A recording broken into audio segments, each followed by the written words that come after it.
1950 में आया आर्टिकल 25। कांग्रेस 1950 में आर्टिकल 25 लेकर आई, जिससे धर्म परिवर्तन को मान्यता दे दी गई। सबसे ज्यादा धर्म परिवर्तन किसका हुआ, ये सब जानते हैं, लेकिन यह तो सिर्फ शुरुआत थी। नेहरू 1950 में आर्टिकल 22 लेकर आए और हिंदुओं से धार्मिक शिक्षा का अधिकार छीन लिया, जबकि आर्टिकल 30 के तहत अल्पसंख्यक अपनी धार्मिक शिक्षा दे सकते हैं। धार्मिक शिक्षा के बाद निशाना मंदिर और धार्मिक संस्थाएं बनी।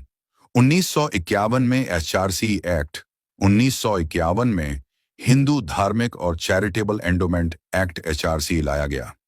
कारण दिया गया कि बड़े मंदिरों का रखरखाव सही से हो सके, लेकिन इसकी आड़ में कब्जे कर लिए गए।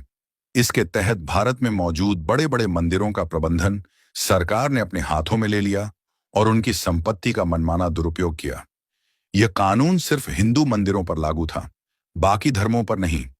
1956 में हिंदू कोड बिल, 1956 में नेहरू सरकार हिंदू कोड बिल लेकर आई, लेकिन अल्पसंख्यकों के लिए पर्सनल लॉ बोर्ड को बिल्कुल हाथ नहीं लगाया।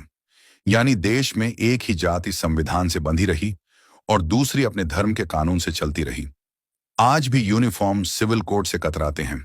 कांग्रेस और आरक्षण, कांग्रेस ने आरक्षण की आग लगाई।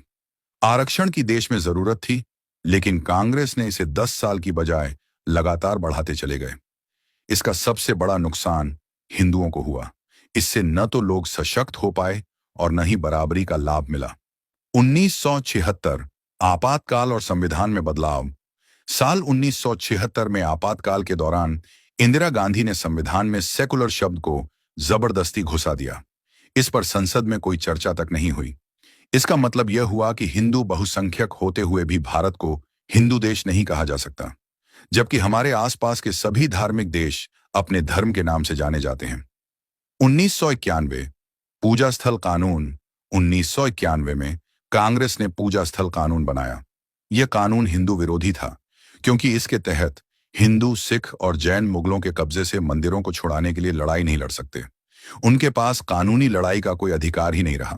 इससे लाखों मंदिर और उनका इतिहास खो गया। अल्पसंख्यक आयोग। कांग्रेस ने अल्पसंख्यक आयोग अधिनियम बनाया और अल्पसंख्यक आयोग गठित कर दिया।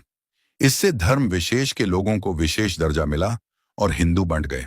सरकारी योजनाओं का सबसे ज्यादा फायदा धर्म विशेष के लोगों को मिलने लगा। 1995 वक्फ बोर्ड कानून। 1995 में कांग्रेस ने वक्फ बोर्ड कानून बनाया और उसे असीम शक्तियां दे दी। आज स्थिति यह है कि वक्फ बोर्ड किसी भी संपत्ति पर दावा कर दे तो अदालत से भी मदद नहीं मिलती। रेलवे और रक्षा के बाद संपत्ति के मामले में वक्फ बोर्ड देश में तीसरे स्थान पर है। राम सेतु एफिडेविट 2004 में कांग्रेस फिर सत्ता में आई और राम सेतु एफिडेविट बनाकर भगवान श्री राम के अस्तित्व को ही नकार दिया। राम सेतु को काल्पनिक बता दिया गया। यह आस्था और धर्म पर सीधा हमला था। 2009 हिंदू आतंकवाद। 2009 में कांग्रेस ने हिंदुओं को आतंकवादी घोषित किया।